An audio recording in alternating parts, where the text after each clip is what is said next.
Hey team, this week we talk to Robyn Malcolm. Robyn is one of New Zealand's best actors, an absolute cultural icon. You might remember her from Shortland Street or Outrageous Fortune or Top of the Lake. It's after the party for me. The BAFTA award-nominated show has been an international hit and she was an absolute delight here in the studio. At the end of this episode, she talks about the importance of authenticity and she oozes it. This is such a cracking chat.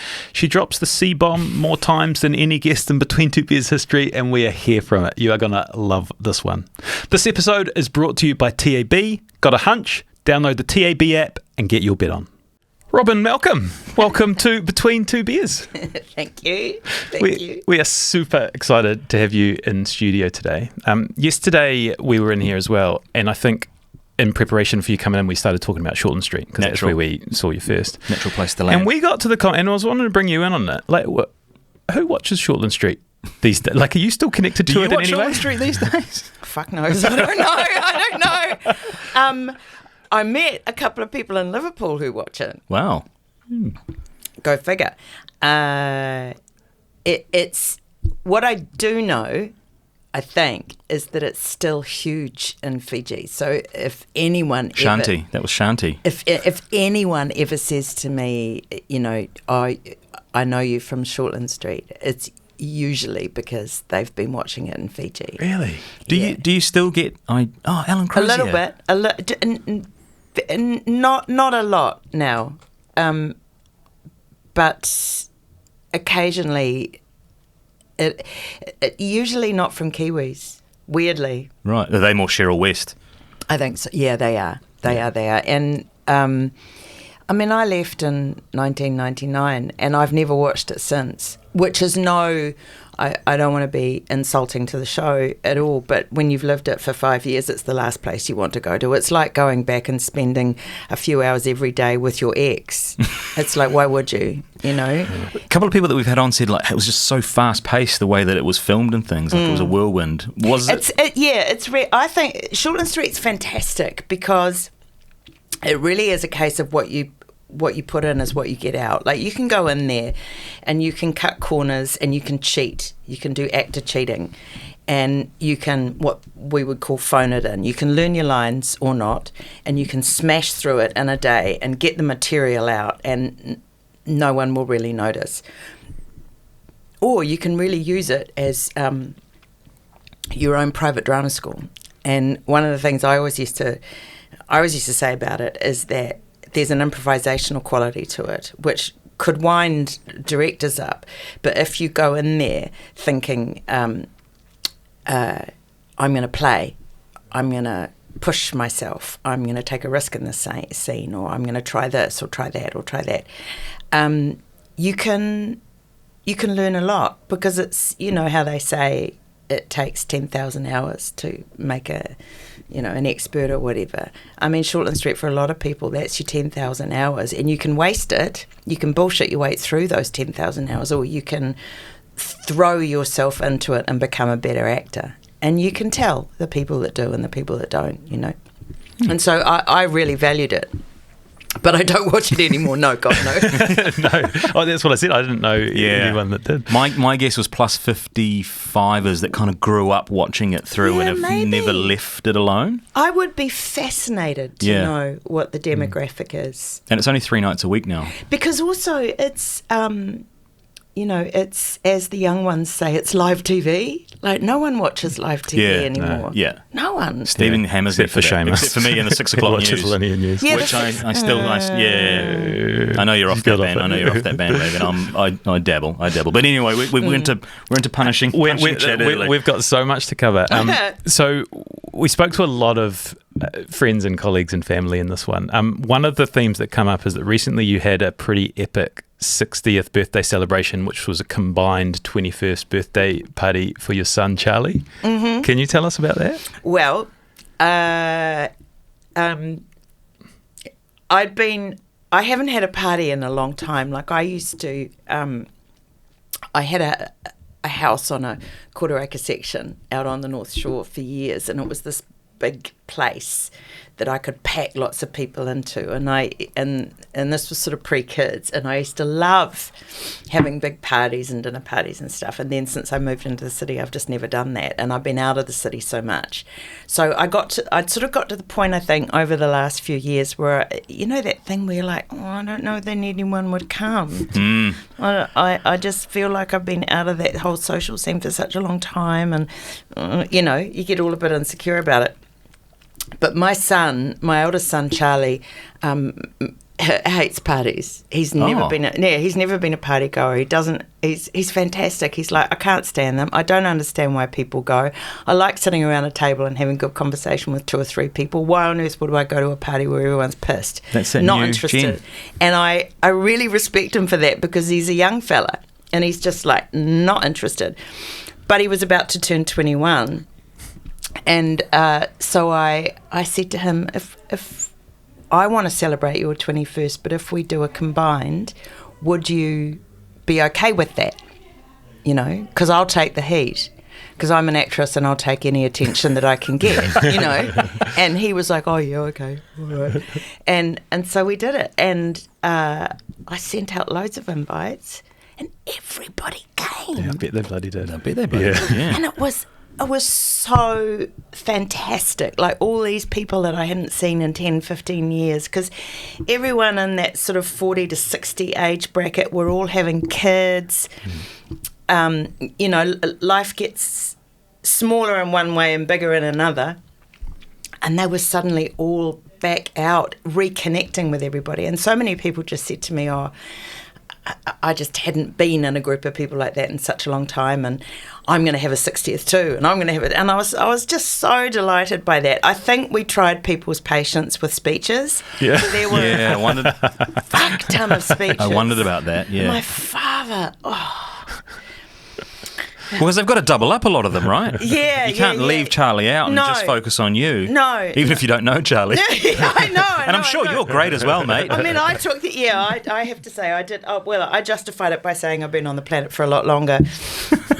But my father did. My father tried to make up for the fact that when I got married, his father of the bride speech, I think it's the only father of the bride speech I know of that got booed.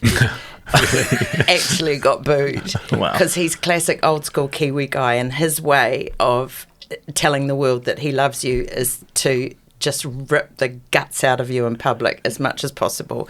That's what happened at Stephen's. Yeah, that's what happened at Stephen's wedding. Yeah. It turned into the roast of Stephen. It was the Holloway. roast of Stephen Holloway. That's exactly right. And everyone just it was incredible. The only person that said a really genuine one was Stephen. It was very memorable. Yeah, right. Well, Dad was the same. He just kept talking about this litany of failures, and then there were these pals of mine right at the back who was just like, oh, boo, get off.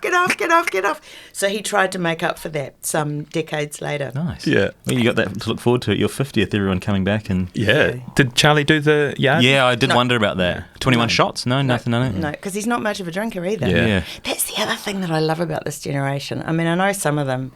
My nephew was telling me about a party he went to the other day where, what was the story? Every window in the house got smashed and a wall got... Yeah. There's an element of that around. Yeah, that's engineering students from Canterbury. Yeah. You know, so there is still that element. But there seem to be, amongst my two and their pals, they don't drink that much. I mean, and I think it's probably because they look at us and they hear our stories and we just sound lame to them now. Yeah. Yeah. Like, it's like, I don't want to do what my parents did. So, ooh. And the alcohol... I just got to the point, I think, where I just always had an open bottle of red wine in the house, and I would never, you know, and I would always have, like, most nights I'd have a glass of wine, and I used to go, oh, it's just a glass of wine, you know. I'd drink the glass of wine while I was cooking dinner, and then I realised that it was more of a decision not to have that glass of wine at night than to. And you didn't used to be like that, so I thought, I need to re-gear that. So I just got rid of it, and I don't miss it. But if I go out to a restaurant and it's got some excellent wine on the menu, I'll drink that. Yeah, you got to live. Yeah. We spoke to both your sons in the lead up to this, and we're like, what are some stories? Like, they were hilarious. They both texted me and they all went, what the fuck's going on? Some weird guy has just texted me. That was me. That was Cheryl. Do I talk to him? Oh, no. So they've given us a Good few. awareness. Good awareness. We sort of consider them icebreakers. So we're going to sprinkle a few of them through the episode. But Pete gave us two, both injury related. He said, ask her about when she was working on a set and blew a knee out. That's all the info we've got. Well, that was after the party, and that was the first week. And so Penny, the character Penny, has a limp through most of it, and that was because in the first week, I can't really give it for those who have not seen it yet, because I'm always hoping we get more audience. There's a scene right at the end where she's in a kayak, and I had a stuntman lying across my knee, and before that, on that day, I'd been sprinting down a hill and I tore my MCL ligament, and that was the first week, and I limped through the rest of the series. And beautiful Lauren Taylor, who's a director and actress, she went, oh, it's a gift. Just use it. It's a gift. It's a gift. And I thought, well, Penny's postmenopausal and we all get injuries after menopause. So, all right, she's just got a fucking limp. So I had to, and then as I got better, I had to remind myself to go back to limping. So the limping actually made it worse. And then I had to get it better again. Oh, no, I'm still a bit wobbly on it. Yeah. And yeah.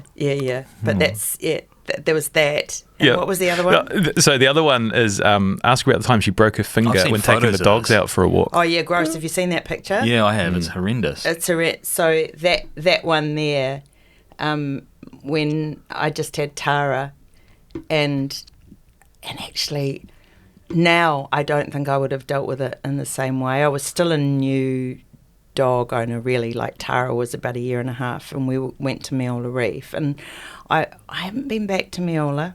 I find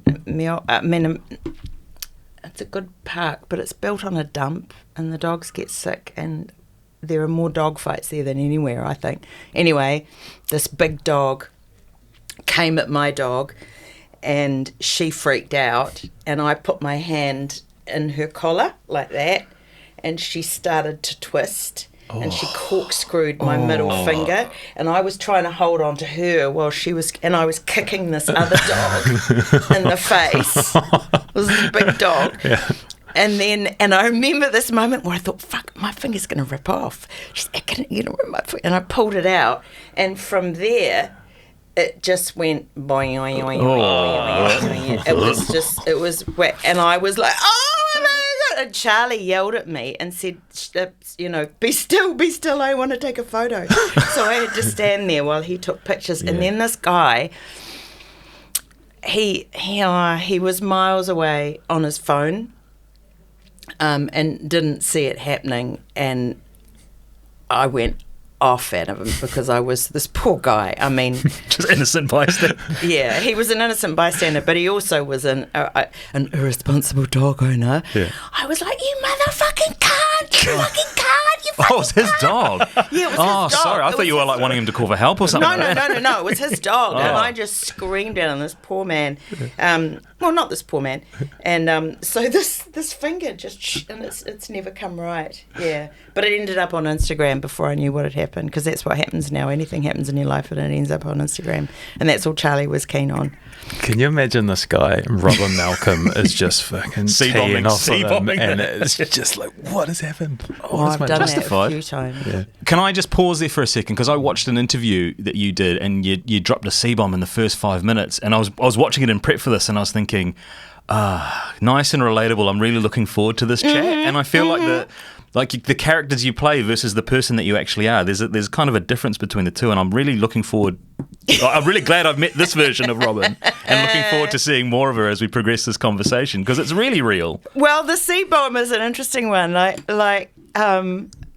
was an episode in Outrageous Fortune, and I'm sure it's still there. It was when Cheryl was in prison, and Murray Keane was directing the episode, and I can't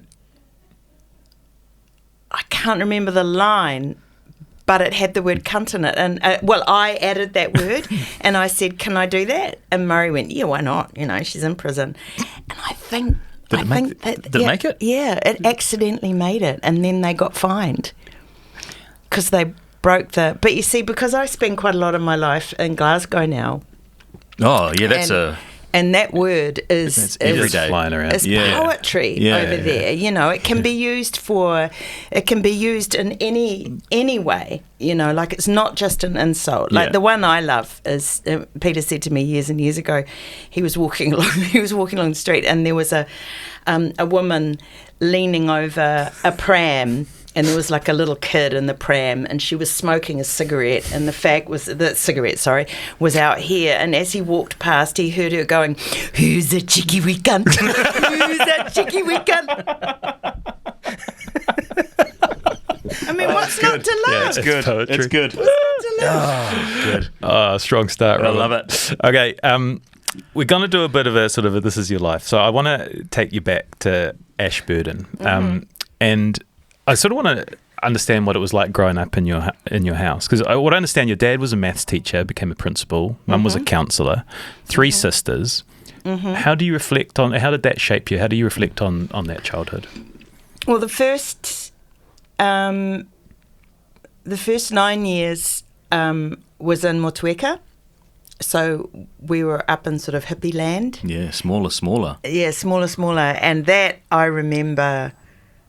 That was a beautiful place to be. My parents used to tell stories about how, like when I was 3 and, we used to go out in these big family groups. They had a big Ford Falcon 500 car. So all 4 of us girls would sit in the boot on a mattress, no seatbelts or whatever. And we would go out to Kaiteri every Saturday. And they talked about how, because I'm the eldest, that they drove home once and they got home and they were like, oh, where's Rob? And they left me on the beach by myself at 3 and they had to drive all the way back out and I hadn't even noticed. I was just sitting there with my bucket and spade, different times, I suppose. Yeah. But that world was just safe and little and, you'd disappear in the morning and not come back till tea time because you'd go and play in the tobacco fields or in the hops or whatever, and it weirdly I think it suited my parents more because they're lefties, and then Dad got this job in Ashburton, which was a bit of a promotion, and so I went there when I was 9, and it was, Ashburton's a great place in some ways, but I was a fish out of water, I think, for almost the entire time I lived there, from the moment I was, arrived as a kid through to when I left when I was 16, because it's a different kind of demographic. It's back then, it was pretty conservative, but the school was good, and where I was really saved, I think, was through the English and drama department at the school, and music. There were just some great teachers, great young teachers who were there, and I just managed to find a way to nestle in amongst them, which was wonderful. And I think probably because out of the 4 of us, I was the weirdest and less conventional then.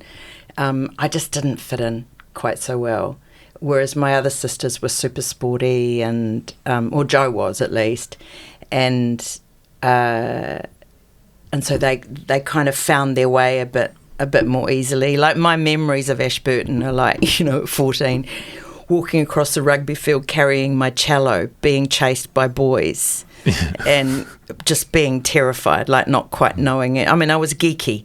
I was geeky and drama-y and wore weird clothes and, and then around about the age of 16, which was the Springbok tour, the year of the Springbok tour, I went on a march against the tour, and there was only about 20 of us, and it was connected to a church, I think.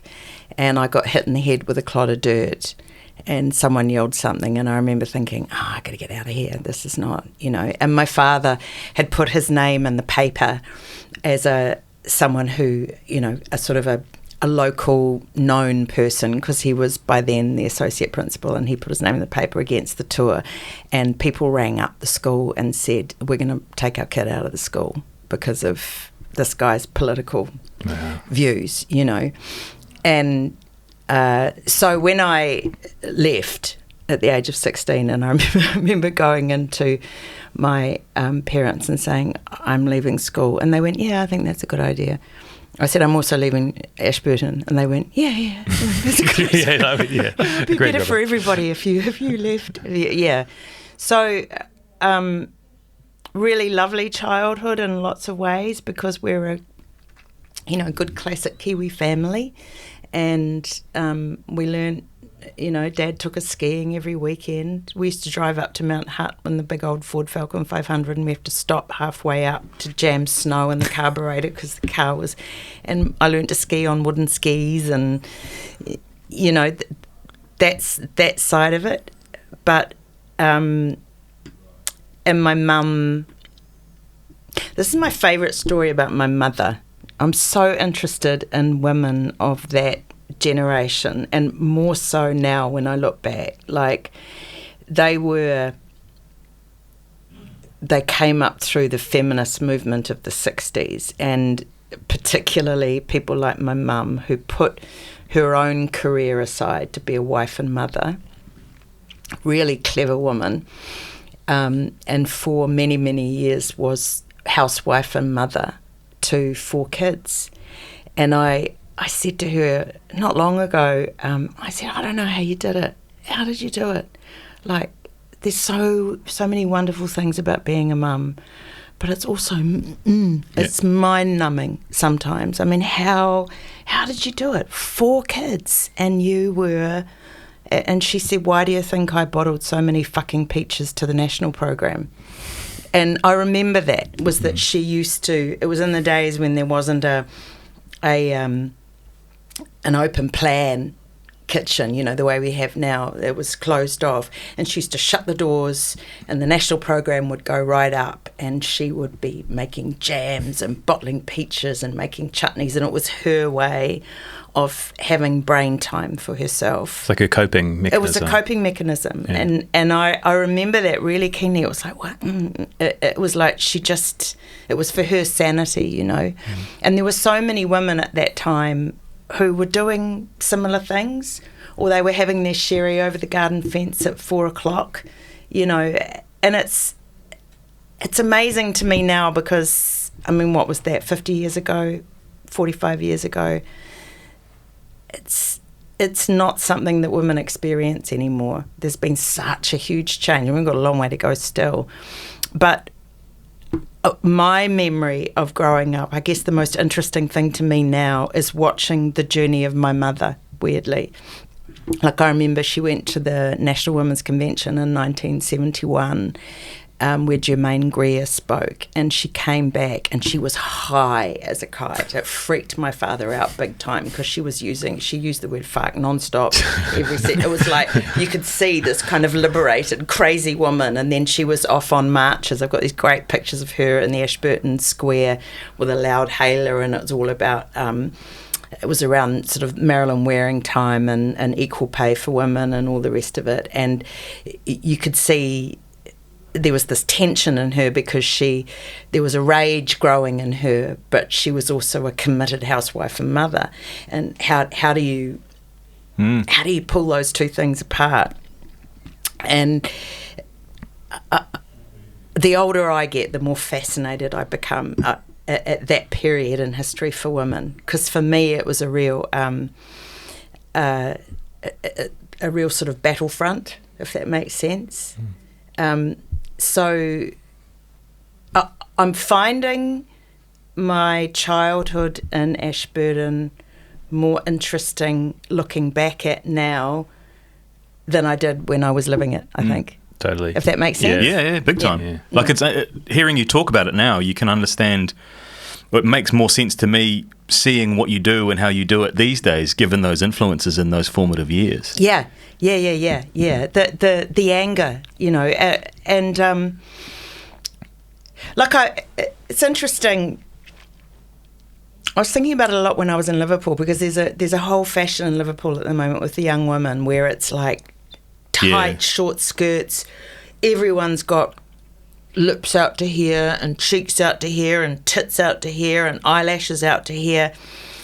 And obviously that's one particular demographic. And then you look on social media and I'm like, my generation, we had such an advantage because we grew up through the punk era, and young women then were really angry and full of rage and fury, and the way you presented yourself to the world was kind of almost as a combatant in some ways, like you were out there deliberately trying to piss people off, particularly men, and that was those sort of formative late teen, early 20 year, and so now I look at a lot of the young girls, not all of them, and I'm like, where did the anger go?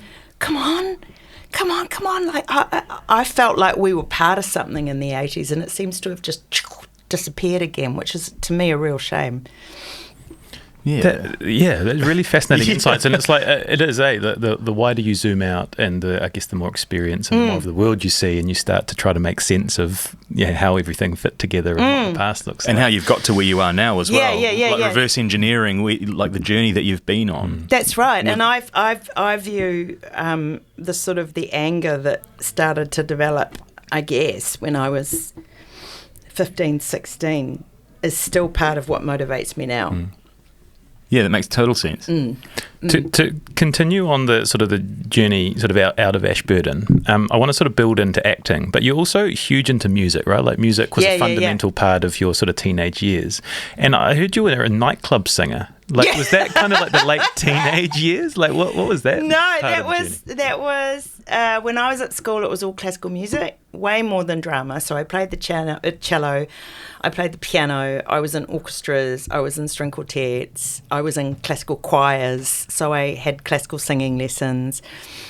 So I was all about that. And then I got into musicals, and so it was all that. And then when I went to university, I did classical music at university, and I was a member of the choir, and but I knew I loved to sing, and I've always kind of felt in terms of really open, honest, human, emotional communication. You laugh, you cry, and then you sing. It comes from the same place, and I loved that. And so the singing, when I became less focused on classical music, the singing sort of broadened. And by the time I was at drama school, so it was some years later, it was like in my 20s, I used to sing in clubs. Yeah. Lots of really, loads of Bob Dylan covers. And Bob Dylan and songs from shows. It was a weird mix. But I think I was quite good. I think we got good reports that you were very good from people that came up as well. Yeah, I think, and then I did this thing years ago. It was so much fun. I had this year out in Titirangi when the kids were. I made friends with Ben King, who's a musical producer and was a member of Golden Horse. And he and I and two of his pals, we made this album together, and it was this kind of very kind of lo-fi, dry album. And we did it because someone wanted me to make an album, and they wanted me to do something like, Shortland Street actors sing Christmas songs, and I didn't want to do that. So we made this other album, and it really pissed her off, and she wanted to sue us and all sorts of things. But that was super fun. I love doing that. Yeah. But no, that's private hobby now. And so before you get to the screen, there's the stage, which was a huge part of your sort of getting your acting chops, whatever you want to call it. So I spoke to Cameron Rhodes in the lead up to this, and he spoke about the Royal Shakespeare Company, how obsessed you all were with the Royal Shakespeare Company. Obsessed. And do you remember the lines from 40 years ago? Like, do you still remember? You can still just The stuff like that came out on a 60th. Do you go, I'm gonna? I wouldn't. It's come out a couple of times in weddings. Like, I'll roll a sonnet out at a wedding, and But when Cammy and I met at university, and then we went through drama school together, and we've worked in a million plays together, and he's one of my dearest, oldest friends. He and myself and Jonathan Hendry, we were obsessed with the RSC, and there were these videos, masterclasses that were run by the RSC, and we used to be able to do all the lines from all the videos. We just used to channel them, and when we get together, we still do it, And the most, the kind of the coda to all of that was just as a byproduct of after the party being so successful in the UK and me getting this kind of break over there now. I ended up having a meeting with the RSC while I was there just last month, and they said, "What do you want to do?" And I, Wow. Pardon? And they, "What do you want to do? What do you want to do? We want to work with you. Do you want to?" And I went, "Are you serious?" And they were like, "Yeah." I went, "Do you have any idea how significant this Wow. is for me?" Because That's so the cool. only reason I went to drama school back in the day was to work for the Royal Shakespeare Company, and now here I am. It's taken me 40 years to get here, but I'm here, which is kind of a great lesson, I think, for an actor, is that you just never know where your career is going to go, and whatever it is that's burning you at the age of 19 is going to take you somewhere. It might not take you where you think you want to go, but I've sort of ended up there, which is so brilliant. It's a lesson for life, right? Not just acting. Absolutely it is. Absolutely, yeah. I just want to dig in here a little bit on the sort of the art of acting, because I listened to a keynote you did a little while ago, and you spoke about how nobody knows anything, and knowing stuff is the death of creativity. And then you referenced Dame Judi Dench, who I know has been a huge influence of yours, and talking about how like she doesn't read lines before she does script reads because certainty is the killer. Yeah. And like how can you talk about how that influences your acting? It's a weird thing because, she said that she likes to feel like she's falling out of a plane backwards without a parachute. And it's about having a relationship with uncertainty that is not fear-based. So, because any art form is about reflecting humanity, and humanity is not perfect. Humanity is just about mistakes, and is about wrong turns, and about the unexpected, and about stuff that happens in the moment. The minute you try and approach that with a degree of certainty, it's almost like you're cutting yourself off to humanity. So there's that side of it, which has to be about open-heartedness. But then on the other hand, there's, Picasso spent decades just drawing a circle. So there's the technical side of things, which is you got to have the tools, and you can't have one without the other. You can try for a bit, but you won't last. And so, Dench can say that, but also she's a highly, highly skilled artist. So the two kind of go together, and the more technical ability you've got, the more able you are to let go. I don't know, it's always, what was it? It's like being asked, what was it the Rolling Stones said, being asked to talk about music is like being asked to dance about painting. It's a difficult thing to try and articulate. Yeah. But it's to do with that. It's like I like to walk onto a film set now, or onto a stage, or wherever, and I've done a lot of homework. I know my lines, but I like to walk on with sort of an empty head. I don't know what's going to happen. Because if I know what's going to happen, like there are some actors you can work with and you could vomit on them and they wouldn't change their performance. And to me, that's not acting. That's kind of doing by rote. That's learning by rote what you're going to do. Actors who say things like, can you not perform like that? Can you not do that? You know, actors who tell other actors what to do. They're not actors. They're something else. But the ones that, like Antony Starr, when I worked with him in particular on Outrageous Fortune, I mean, they were all amazing. But I always knew when I walked on set with Ant that there was no way that we could predict how the scene was going to go. But what I did know was that I absolutely trusted him as an actor, and wherever we were going to go together, it was going to be much, much better than either of us had planned, you know, and they're the great ones. And I think that's what Dench is talking about, is you know, it's like bungee jumping. It's like it's an act of faith. It's an act of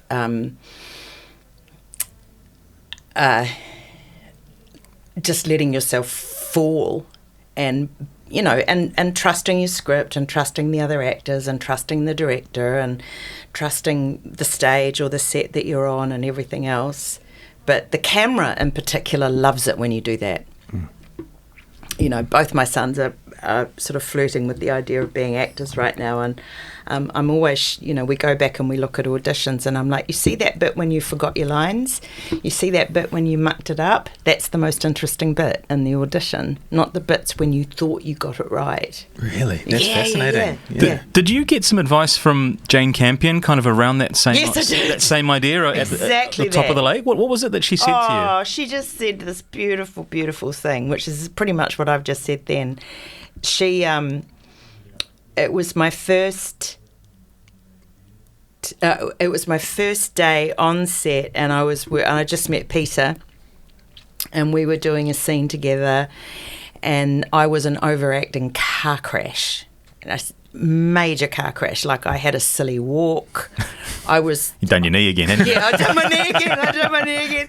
I was like, I was playing to a 2,000 seat theatre. It was this huge performance, and I was trying. I knew my lines backwards, and I was doing absolutely everything I did absolutely the opposite of what I've just been talking about.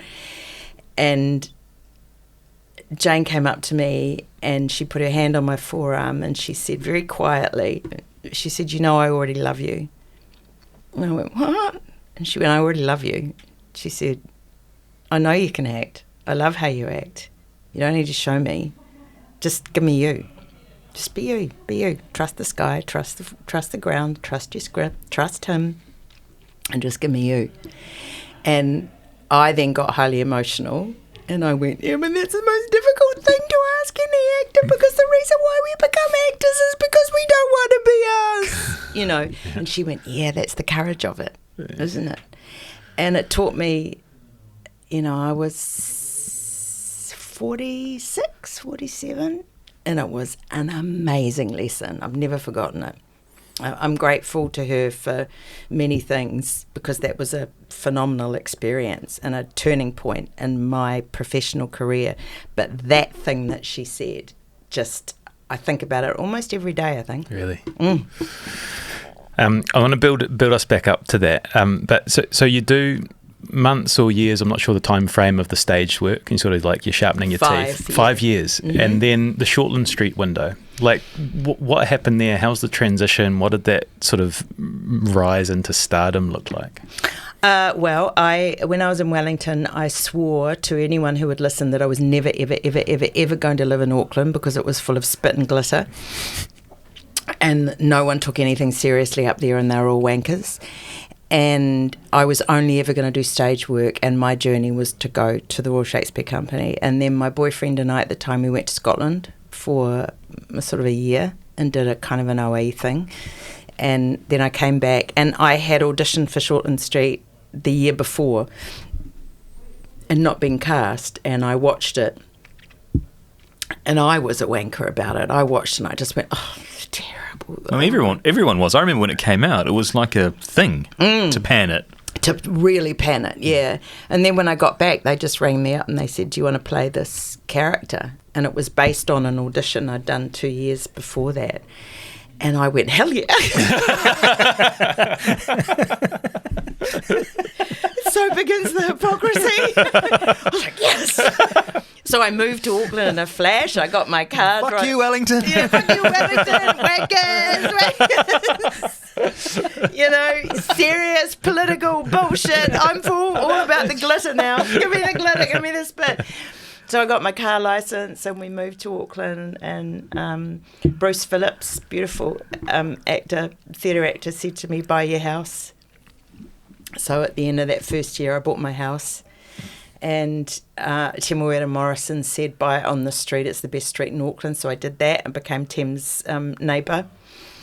And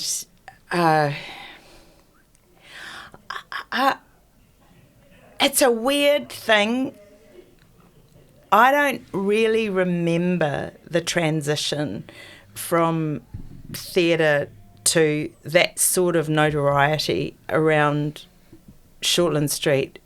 And I guess it's because it's really been part of my life nearly all my working career now. So, yeah, I mean, I remember the shift in income. I remember suddenly being able to afford stuff where I hadn't before, and that was probably more significant to me, you know. But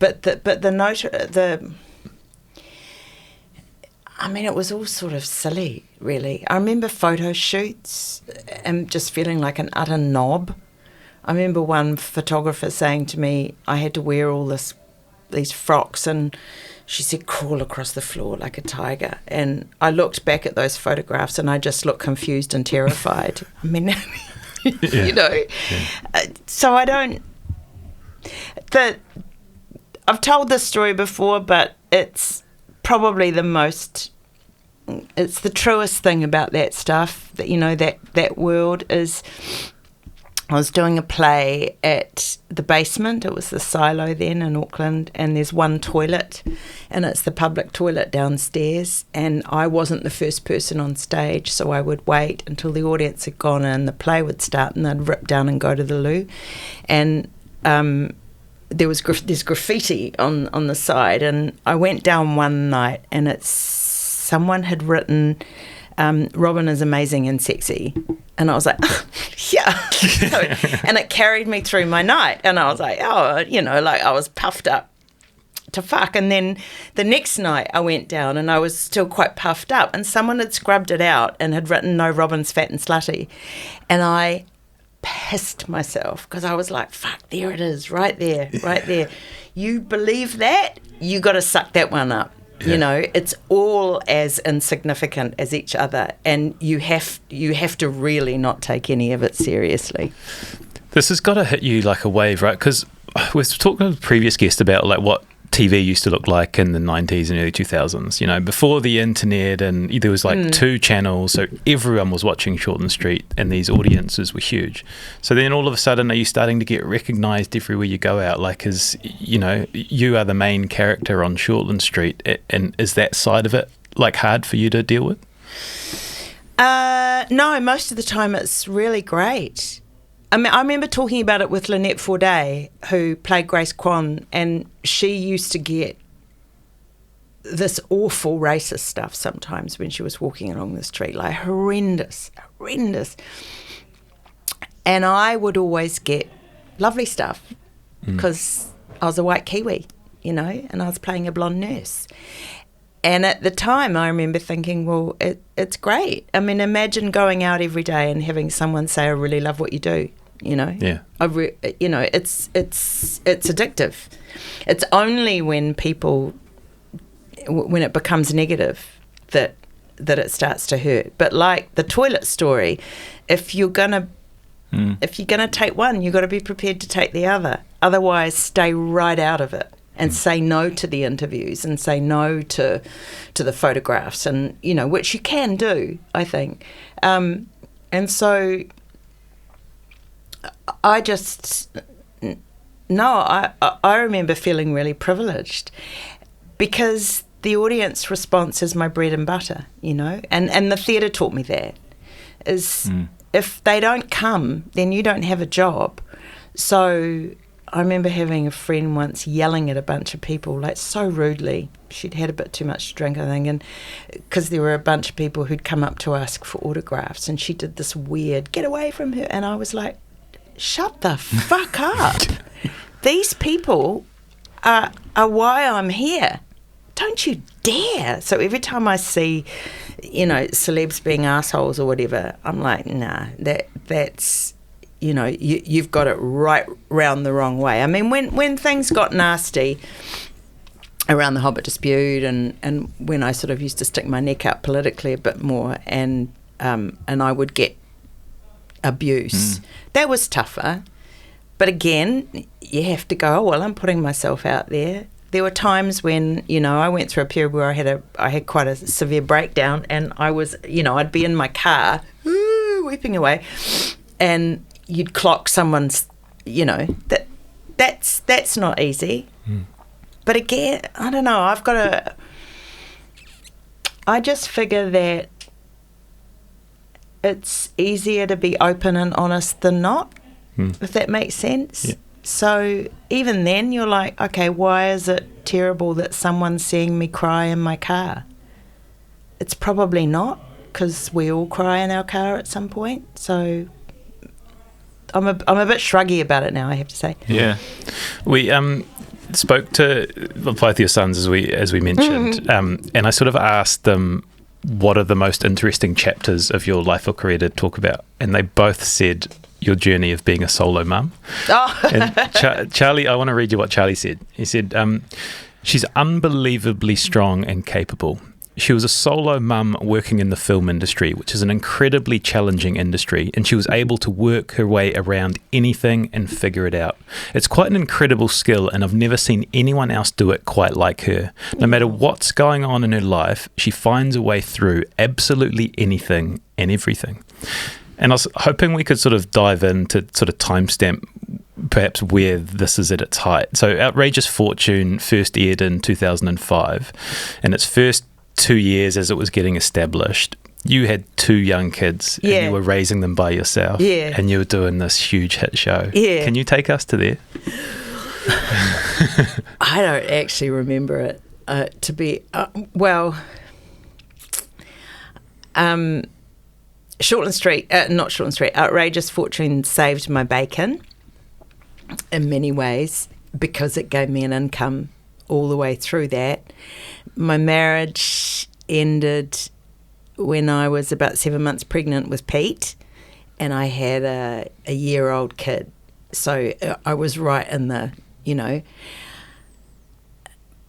and weirdly you might think that my industry is very unfriendly to the solo mum, and maybe on paper it can be, but I used to go on set breastfeeding Pete and do a rehearsal and go, sorry, but this is me, you've got me, and with me is I am a breastfeeding mother right now, so that's how it rolls. Is it that whole a tribe raises or a village raises? Yeah. I mean, I had to make it work, and I also knew that the 2 things that were most important to me were my role as an artist and my role as a mum. They were the 2 things that I had to keep alive. And so I refused to throw my very young kids into childcare at that point. So I got nannies, and at one point I had 2. So I had one nanny who was at home with Charlie, and the other one used to come in for a number of hours a day and bring the baby out to set. So I would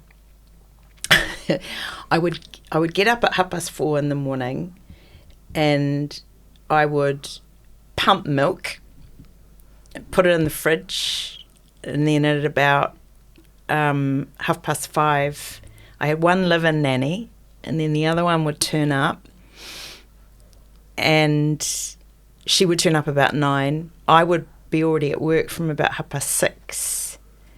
Then one of the nannies would bring the baby out to set, and Pete would be on set with me because he would need breastfeeding 3 or 4 times during that day, and then he would disappear. Like, he'd end up in the grip truck, Like the lighting boys would have the baby. I'd be like, where the hell's Pete gone? Or he'd be in the makeup room, or he became sort of, he was everywhere, and he would sleep in my dressing room, and he would come on set. And that was the second season of Outrageous.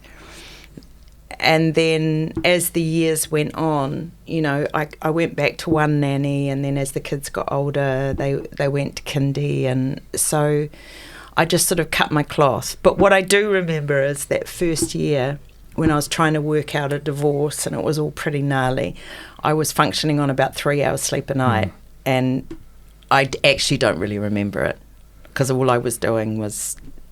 I remember going to a Green Party conference and I put my dress on inside out. Like I would do that sort of thing, or I'd go to the bank and I had baby poo on my finger. But most young mums would talk like that anyway. But I don't remember being unhappy, Yeah, I was just working hard. It's a weird question to ask, but like now, thinking back and reminiscing on this time, like, are you proud of that person that got through that and did that? Yeah. I mean, I am. I could be unpleasant at times. Like I didn't have much in the tank to tolerate idiots, as I would see them then, or more kindly a different point of view. So I would get quite stroppy.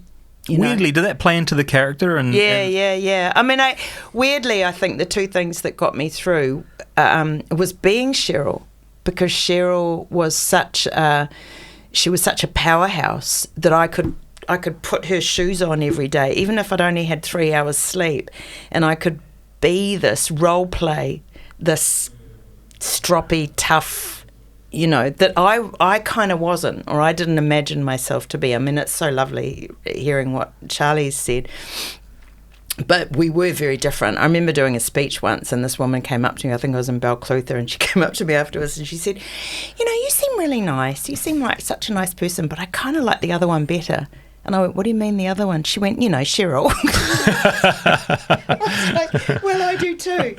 So it was being Cheryl, and actually I was obsessed with Pilates at the time. So I got this powerhouse set of abs, and I think the combo of the two things is what kept me going, Yeah, but I am proud.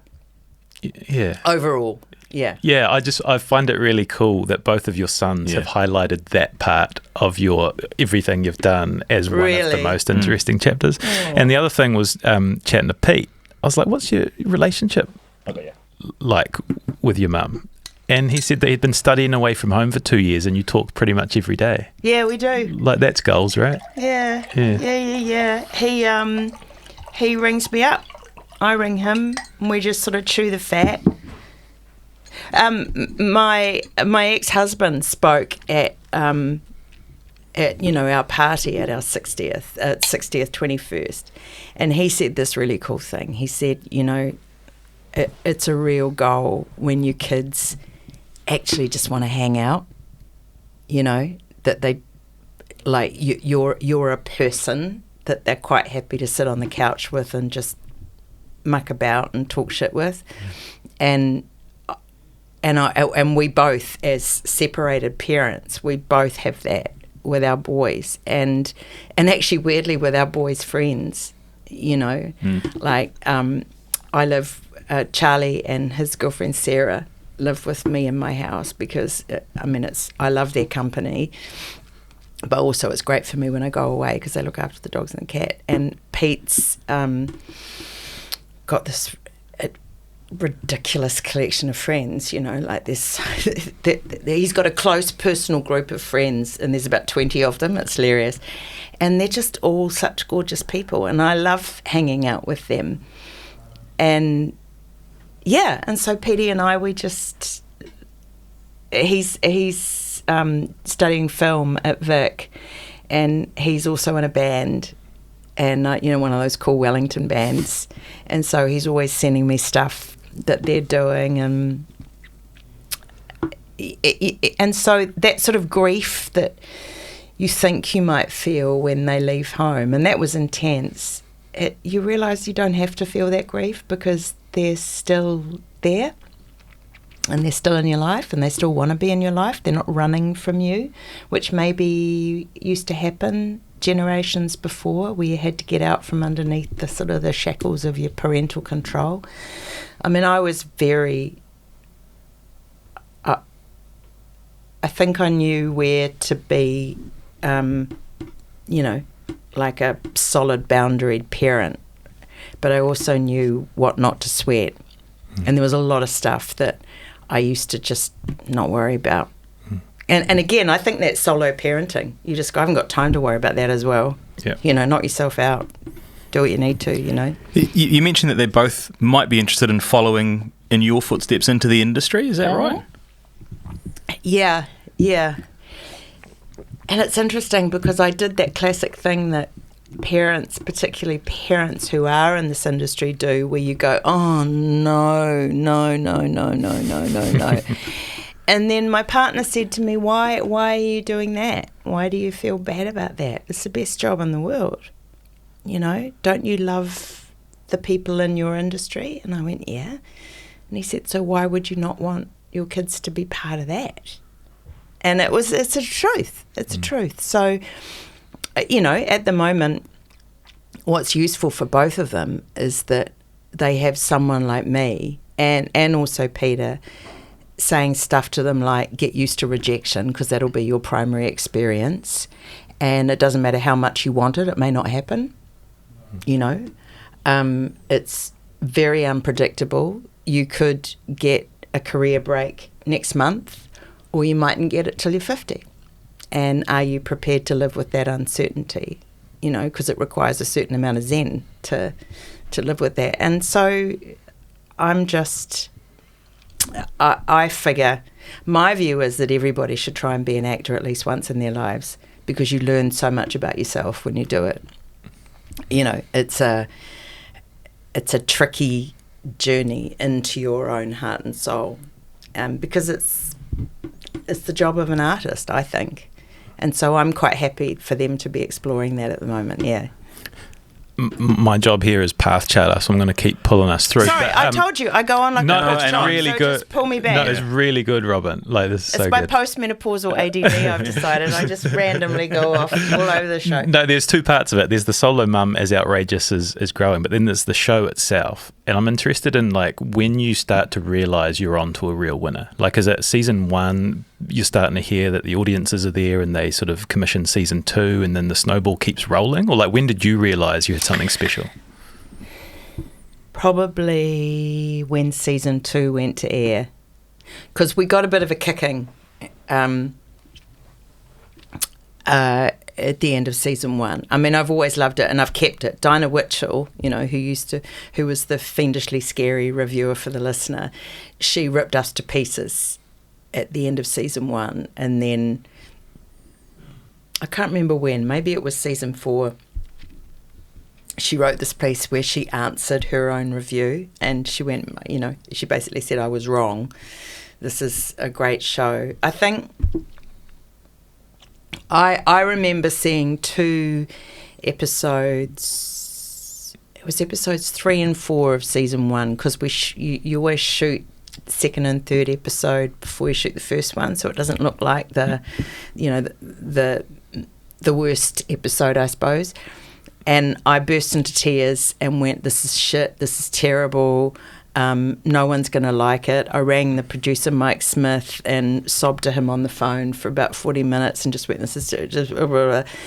And they're now some of my favourite episodes. So my perception, wow, actors are so pathologically subjective. I mean, all I could do was see fault. I couldn't see what was actually at the heart of it. And now I look back and I'm like, motherfucker, that was the episode where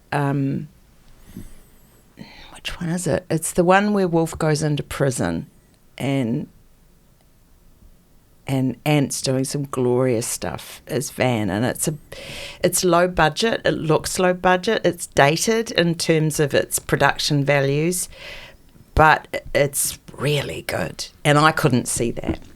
And then I think halfway through season 2, you're like, oh no, the audience are really responding. The audience teaches you what you've made.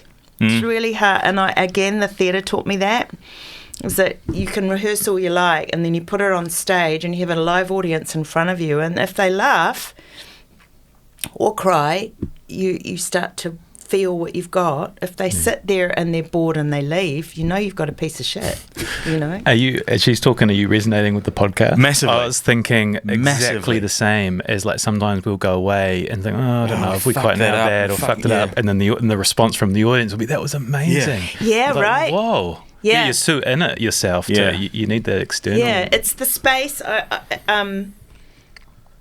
There's a word for it, but it's the space between the work and the audience. It's that bit in there that's key. And it's where the two of you combine. And like the audience can't respond to something unless you've made it, and you can't really make it unless you're aware of the fact that you're making it for these guys. And it's that conversation that tells you everything. Yeah. When you're on that roller coaster of the show, do you ever want it to end, or do you know that it's going to end?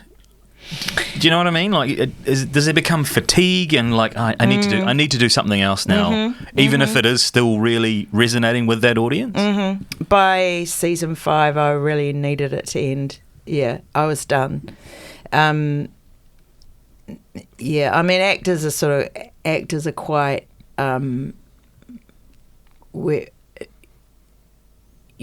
actors aren't very faithful. You know, we need to move on. We're sort of emotionally peripatetic. You get to a point where you're like, no, I'm done with this relationship. I need to go and find something else. And television is particularly brutal in that way. I mean, it depends on the writing. It depends on, I can imagine the guys from Succession got to the end of season 4 or was it 4 or 5? And they would have felt maybe a bit the way we did, where you realise that you're on, that you're on a big wave, and these kinds of experiences don't come around that often. So you're really appreciative of that and grateful for that. And every day you go to work and there's something about it that you love, but also you want it to end because you want to go and do something else. You want to try something else. You want to try. I mean, I remember when we finished After the Party, I was like, oh my God, I want to do a comedy. It's just that. You're always wanting to move. It would be like a painter painting the same painting over and over and over and over and over and over and over and over again, and never, ever, ever being able to change that. I mean, you go mad. I want to give us plenty of time to talk about After the Party, but how would you describe the years, like build us up to the creation of After the Party, because it's such a cool period of life that you're in now by the sounds of it. But what happens between the end of Outrageous Fortune and creating After the Party? So Outrageous Fortune finished in 2010. And we made After the Party 12 years later, 11 years later. I sort of went into actor prison after Outrageous Fortune, because particularly in New Zealand, I think we're the only country in the world that when an actor's successful, that we go, you've had your go. So, no, and that also combined with some public union work I was doing around the Hobbit dispute and around. I was working a lot with the Green Party, and I was being really outspoken and blah blah blah. So I became a little bit of a persona non grata. I guess you'd say going from hero to zero. So, and around that time, I had this lunch with Sam Neill where he said to me, "You have to leave. You've got to get out. No one will thank you for staying. This is a tricky country in that way, and so I started going to Australia and sort of punting for work in Australia, and I started getting work in Australia. So over that 10-year period, I was working Mostly in Australia, and going to America and getting a bit of work in America. And in the middle of it all, I made Agent Anna. And that was quite a formative moment, because it was the first time I'd been as part of the creative team. Yeah, did you almost create that for create that opportunity for yourself? Yeah, I did. And it didn't end up going the way that I wanted it to go, which is fine. But for me, it was a lesson in what happens when you don't say no. It's a lesson in not standing up for what you think in the end. So that was really formative. And then in the middle of it all was Top of the Lake. And that's when I met Peter. And so that shifted everything as well. And I mean, he's a phenomenon. And so I'd be lying if I said I didn't learn a lot talking to him about the industry and about how you make things, And I was getting older, and I was becoming really interested in how older women were being represented on screen, and how it seemed to me that unfertile women, or to use the Amy Schumer thing, the unfuckable woman, as we like to call them, was really a problem on screen. So we had to dress her up some way, like she was either the crone or she was the evil, the evil stepmother, or the young granny, or the old, the women that I knew in my life, I just wasn't seeing represented on screen. They were somehow unpalatable, and it used to present itself in ways like I was doing a show in Australia and I had to sign a nudity clause for this particular character, and I said to my agent, I wrote on it, I went, look, if you want a woman in her mid-40s naked on your television show, I fully support you and I'm there, But I need to warn you, I'm more National Geographic and Playboy, And I turned up on set and they had clothes for me. They were like, oh, no, she's right there. Yeah, you're good. No, you're good. Maybe a National Geographic shoot, but, And I was like, fuck, why is it that we're so unpalatable? What's the problem? And so that became an ongoing conversation for me in my own brain and with anyone who wanted to listen. And then I auditioned for this film that Diane Taylor, who wrote After the Party, auditioned for this film that she was making, and it was about a couple in their 50s whose marriage had blown apart, and they were travelling to India to find their daughter who'd been lost, and it was about their sort of divorced relationship trying to negotiate itself while looking for their daughter. And ultimately, I got really close to the role, and Di was very keen on me, but the director vetoed it and cast someone 15 years my junior. And that had happened a few times where I'd gone into audition for a character that was my age, and it was going to someone significantly younger. And I'd heard this phrase, aspirational casting, and I'd been told, well, this is because, a 40-year-old woman doesn't want to see herself played by a 40-year-old on screen. She wants to see herself played by a 30-year-old, and a 50-year-old wants to see. I was like, fuck, where has this come from? So Di and I got angry together, and she said to me, I want to write something that can only be played by someone your age. So that's sort of where, like I was saying, it came out of anger. Anger's such a wonderful motivator, I find. And so for a long time, before we even really put anything down in script form, we just talked a lot about our experiences as middle-aged women and as middle-aged people, because I find people in that period of their lives really fucking interesting, because usually they've got a lot of life behind them, which means they've got a lot of mistakes, they've fallen off a lot of cliffs, They've had some wins, they've had some triumphs, they've had some challenges. It's like the sort of the Tolstoy 3-act structure, you know, like you have your first act, then you got your second act, and the second act has to fuck up what's happened in the first act so that the third act can happen. And when you're in your 40s and 50s, you're right in the middle of that second act. So you're in the middle of all that storm, consequences, and you've got consequences and ambition, and mistakes are still happening, and you get to 55 and you go, why aren't I a grown-up yet? Why am I still making dumbass decisions? You know, all that stuff. I'm older, I should be able to, you know, you're right in the middle of the gnarly stuff of life. And I thought, why are we not writing more about this period and the impact that this period has on other generations, on young people and old people and blah, blah, blah.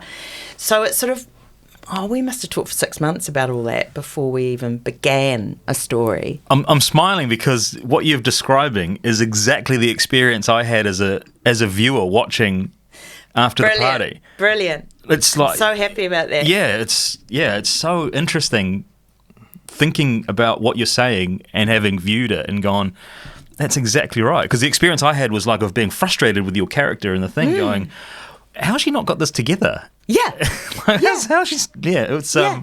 It's a brilliant show if you haven't watched it. It's Thank you. It's absolutely brilliant. I can understand why it's getting applauded, and I've kind of jumped ahead in our where we were going with it. But yeah, it's you did a great job in doing that. And I think I've seen you say that you broke a whole bunch of TV rules.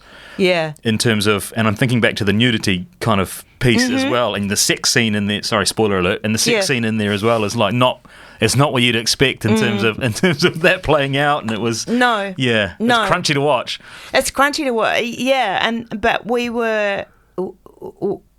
That's what was driving us. You know, I think it's William Goldwyn, somebody, or Billy Wyler, one of them said, I was talking about making film, and he said, entering a house through the door is a really boring way to enter a house. Find a more interesting way to do it. And so we would often all the way through go, are we entering the house through the door? Are we let's find a... Which actually weirdly played out, you know, when Penny climbs out a bedroom window. It came from that. We were like, well, no, let's not have her legs at the door. So we were driven by that, but we also were very aware, this is where the nobody knows anything thing comes from, is that when you're a smaller industry, and I think particularly the television industry here, that gets dominated by a couple of shows, people develop rules around that to sort of protect their patch, you know, and because that combined with the fact that there's not a lot of money, we're not a country that supports our arts in the way other countries do, so there's a small pot, there's a lot of so everything gets a bit reductive and rules become important, and when you break those rules you threaten things.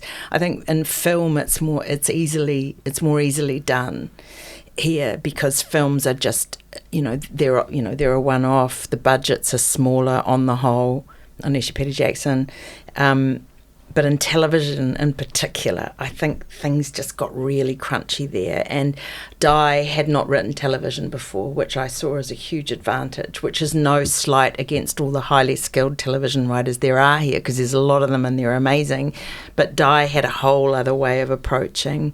And I didn't know what I was doing, which we also saw as an advantage. But I knew a good script. And I knew... like the word credible became really important to us. Not, is this a good story or is this a good plot point, but is this credible? Could this happen? Is this surprising me? Is this making me feel something, And so we sort of felt our way a bit. And then by the time we got to having to fight the good fight, which you always do, the word no is a really, really important word. If you're a creative, we didn't know that we knew what we knew, if that makes sense. So we started fighting things, standing up for things without really knowing quite if we were on the right track, but sort of trusting it a bit. So by the time it went to air and there were a few things in there, we were like, oh my God. I mean, I remember saying, if we're going to fail, we're going to fail on our terms, okay? It just has to be on our terms. And then when we screened it in Wellington, I was like, oh, please don't let it fail. Please don't let it fail. But by then, we had an amazing collection of people around us, you know, like Peter Salmond is really something. And I was thinking about this the other day when I first had a meeting with Pete and with Dave Cameron, who was our cinematographer, and the three of us met at Ozone here to talk about it, and they started talking about how they wanted to film it, and it was just beautiful listening to them. And I remember saying, if I see a dolly on set, I'll walk, you know, like I want all the technical stuff to fuck off. And I didn't really know what I was saying then, but they were like, yeah. And so those two, our editor in Australia, you know, like I'd never been so heavily involved in the editing process before. I think I was an absolute pain in the ass through the editing because I loved it. But watching the skill in editing that she had, you know, how you can tweak a moment by just adding an extra couple of seconds to a reaction, all that stuff. So we fought a big fight and we put our stamp on it, but also we managed to get around it. Incredible people. There's got to be a weird time, right? Like when you've created this show and you're really proud of it, but you haven't released it yet. Like there's got to be tens of thousands of people that have done it, and then it gets released and it doesn't get the response you thought it was going to get. Yeah. This one, spoiler alert, has had an incredible response. But do you remember that period of like nerves or anxiety about what people would think of it? Oh shit, yeah. I mean, during the editing process, Di needed just to go away. So Di was walking in the hills of Croatia, you know, while I was being a pain in the ass around the editing. And I remember we used to have conversations, and Pete, we used to have conversations where we'd go, this could be terrible. Who knows? I mean, it could be. And I remember saying, this could go down like a cup of cold cig. This is, again, it's the audience, right? And we screened the first 2 episodes at the Roxy in Wellington, and there was about 400 people there, and I held Di's hand, like I think my nails were cutting into her wrist all the way through it. I just remember very sweaty, and she was like, Rob, let go of my fucking hands, you're fucking breaking my hands. And when it got this sort of cheer and ovation at the end, again, you're like, oh, really? You're trying to double guess it. And it was only when I stood up and I saw Kim Hill walking towards me and I was like, oh no. And she was like, I fucking love it. And I was like, okay, we're all right. We're good. But then every step of the way, you know, like then the reviews, and then how it went down in Australia, and then Series Mania in France, and then the response in the UK. That was the big one. Like, we thought it was going to fly under the radar in the UK, and instead it did the absolute opposite. It's all a surprise, all of it. Beautiful surprise though, right? Really nice surprise. So much better than if someone had said, oh, that's a piece of shit. You know, don't give up your day job. You know, like, yeah. And it could have gone that way. You don't know. You just don't know. No one knows anything. The other cool and interesting part of it is casting Peter, your partner, as the sort of the problematic man in the show. But what a cool thing to have. You've created a show and you're acting it in, you bring Peter in and you're working on it together. Like, was he always in mind for that role? Yeah, here and there. Yeah, I mean, we sent him a script early on, and he said, the script is not good enough yet, so no. If you do make this good enough, it'll be an award winner. Send me a better script. That was genuine feedback? Mm-hmm. Wow. Mm-hmm. So we went, oh, fuck you, motherfucker. What do you know? What do you know? Cannes winner. Got Golden Lion winner. Go fuck yourself, fucking Scotsman. What do you know? And then we made it better. How do you get notified about a BAFTA nomination? Like, what's email? Is it? Yeah. Are you thinking it's like a Nigerian prince offering you hold a whole bunch of his cash? Yeah. Well, I'd heard that we were on the long list, so I knew that we were in the mix. And then you're like, that's enough. It's not going to get any further than that. And then and then I was in a cafe with Peter in Liverpool, and he said he was scrolling, and he went, "No, I don't think you've got it. Have you had an email yet?" And I was like, "No." And he went, yeah, I think you've missed, because he's been to every award a million times. And I was like, okay. And then he went, hold on a minute, press release. And we were on the press release. So that was amazing. And then, of course, it's, the nomination is enough, and then it's never enough. And so we were all like, could we win? We could win. And we would brush off Shogun. Like, in my head, I was going, because we loved Shogun in my house. We loved Shogun as a phenomenal piece of television and some amazing acting in there. But we would go, no, it's the big show and it's won everything. And so, yeah, maybe they won't. Maybe not. And then I watched Say Nothing, which is the Irish show, and that's a phenomenal piece of television. And we were like, yeah, but it's Irish, and, maybe they won't like it because it's all about the IRA. So, you talk yourself into it. And so when we didn't win, or when I like to say when we got the silver medal, despite the fact that reality would tell you that you were so fucking lucky to even be there was a little bit of a, Had you written a speech? No, but I'd thought it through. Yeah, you've got your talking points, you're ready to go. Yeah, I was ready to go. That's such an interesting experience. So that I'm thinking I'll leave that out for another thing. But we had a similar experience. In my mind, I played out all these scenarios. You can't help it. Yeah. You just can't help it. You're like, when is this good thing going to stop? Oh, okay. Yeah. This is it. So the other theme from the people we spoke to is like, what are the most interesting chapters? And it was like, now, like since after the party, because at age 60 you're in more demand than you've ever been, and it's like the career, can you tell us about what's happened over the last year or so and what life looks like at the moment? Well, it's really weird because we've had so many great reviews and so many you still have to be in a state of zen, because, and again, I remember Peter telling me this. He won Cannes he won Best Actor at Cannes in 1998 for My Name is Joe, and didn't get a job for a year after that. So it takes a while, but it still is feeling like a great part of life to be in.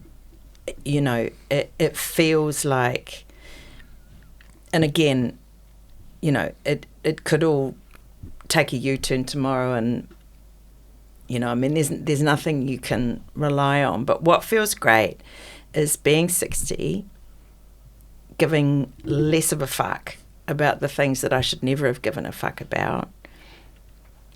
My kids are remarkably normal and remarkably sane. I still have a mortgage to pay off, but I have an international reputation now, which on its own doesn't mean anything. But what it does mean is that I can walk into a production company office in the centre of London and sit down with people who have made things that I really dig and respect, and they go, I want to make something with you. That's gold. Like, suddenly I feel as ambitious as I did when I was 21. And that's wonderful, because there's a lot of stories still to be told, particularly in the area that I'm interested in. I'm really interested in politics, and we've become politically terrified.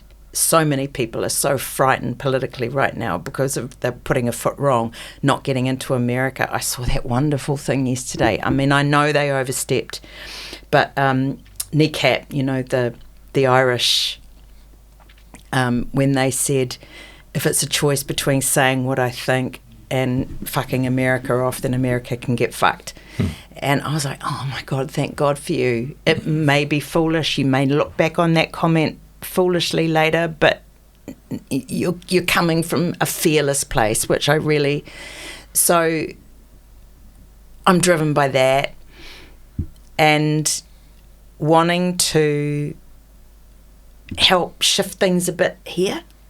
You know, we're in a really tricky place in New Zealand right now. This is the worst government we've had in decades. They're not supportive of the arts in the way previous governments have been, and it always has been tricky. And I don't feel like I want to sit at the side and knit a jumper and make the odd comment. I kind of do want to stick my elbows out still and help the young ones stick their elbows out. I wondered about that. I wondered whether your viewpoint or your approach had sort of softened a little bit, but hearing you now, is it maybe more strategic in how you approach it? I'm still a fuckwit. I just wondered. I just wondered. No. Maybe a little bit more strategic, maybe. And that's not to suggest that you were reckless. No, I was reckless. Okay, that's all right, I have been reckless in the past, and good. I'm still capable of it. Yeah, because recklessness gets you in more interesting places, I find. Sometimes strategic is just another word for cowardice. I just made that up. It's a good... I like that. Do we like that? Yeah, sometimes it's a way of... Strategy is a way of staying safe. And sometimes it's really important not to be safe, I think. How important is it to listen as well, though, in terms of... Really important. And I have... I'm better at that now. I remember my brother-in-law saying this cool thing once. He said, people don't really listen. They're just silent while they're reloading. And I think that's... I love that phrase. Yeah. You know, and I've been guilty of that heaps. There's another one which I've sort of tried to adopt, which was to defend your position rather than attack somebody else's position. And this is why I think what I think. Yeah. But I'm willing to listen to your opposing viewpoint. Yeah. But that reloading your guns is a really interesting thing. Yeah, and I think it's the 7 Habits of Highly Effective People, that book, which I never read, but I read the 7 Habits, you know, typical actor. I'm like, am I these things? No, none of them. But the one I remember is seek first to understand, then be understood. And that lines up with being an actor, because so often you're having to play a character that you don't like. If you're really interested in being a proper actor, you want to go everywhere with humanity. You want to go to some really dark places, but to do that, you've got to understand. So I remember working with this actor in America, and we were hanging out quite a lot because we were sort of about the same level on the cast sheet, so we had lots of time off, and we got on really well, and he was a really lovely actor, and I really enjoyed him, and we started talking. About 2 weeks in, I discovered that politically he was everything I wasn't, and he owned 7 guns or something. And by then, we liked each other, so I had to say, okay, you stand for everything that I hate. We should probably talk about that. And so we did. And we just, I don't know how much ground either of us made, but we got some understanding, and we started to get a sense of, like, neither of us were fuckwits from the other person's perspective, because we could understand the journey. You know, I still think I was right, but in the past, I might have looked at someone like that from a distance and gone, "You're this." You know, I would have sort of dehumanized him in some way. And so the conversation itself and the listening, as you're talking about, is so important. No one's listening right now. No one. Lots of loud noises, eh? Steve Carell, loud noises, why is everyone shouting? When you're looking forward to these opportunities that are coming up, are you more excited about behind the camera or in front of the camera? Like, is producing and writing stuff you want to do more of? I'm more comfortable about what's in front of the camera. Like, that feels easier to me. I'm not scared of working with any actor on the planet. The better, the more formidable, the better the script. All of that, I just eat up like, a big pizza. It's your happy place. It's my happy place, and it's my easy place. It's easy as in, like, it's super challenging and all the rest of it, but it's a place I know. The other side of it is far more challenging, and part of me would rather run and hide under a rock and just not do any of that. But I'm so compelled by it, and I'm so interested in it that's the challenging bit. Yeah. You talk about big names or formidable names, and there was one that I think it was Pete, threw up as an interesting interaction that he'd had, which was with Dwayne Johnson in Budapest. The Rock? Yeah. How did that happen? And then two, what happened? Because I gather you might have told a little fib to The Rock. I did. I lied. So Peter was in the production of Hercules, which they shot in Budapest, and we went over for a month, and I took the boys with me, and we went on set. And I knew that he had gone to Richmond Road Primary. So I just said to the kids, whatever happens, you went to Richmond Road Primary. This is our way in. And they were like, what? And I went, yeah. And they went, that's a lie. I went, I know. So we met, and I went, these guys, they went to Richmond Road Primary just like you. And he was like, oh, really? And photos and hugs and blah, blah, blah, blah, blah. Yeah. Amazing. I made them lie. Yeah, well, that must have blown their minds as well to meet. Oh, yeah. I mean, they were, their minds are more, I tell you, the person who blew Charlie's mind more than anybody was when we did Far North and he met Tem. He teared up. He was so excited by meeting Tem because they were growing up with Boba Fett. Yeah. And every birthday party, every Christmas party, everybody went as Boba Fett. Boba Fett was the coolest Star Wars character. And so when he finally met Tem, he was just, his mind was blown. The photos I've got, because Charlie would have been maybe 18 then, and the smile is out to here. I've got because of my sisters, I've got photos of them when they're little with the All Blacks and with Dwayne and with some, and they're all kind of like, yeah, but it was Tem. Tem was the one. And is that the first time that you'd worked with Temuera Morrison since Shortland Street? Since Shortland Street, yeah. That's cool. It is really cool. It's really cool. I had such a lovely time. He's an awesome man, and he's a great storyteller.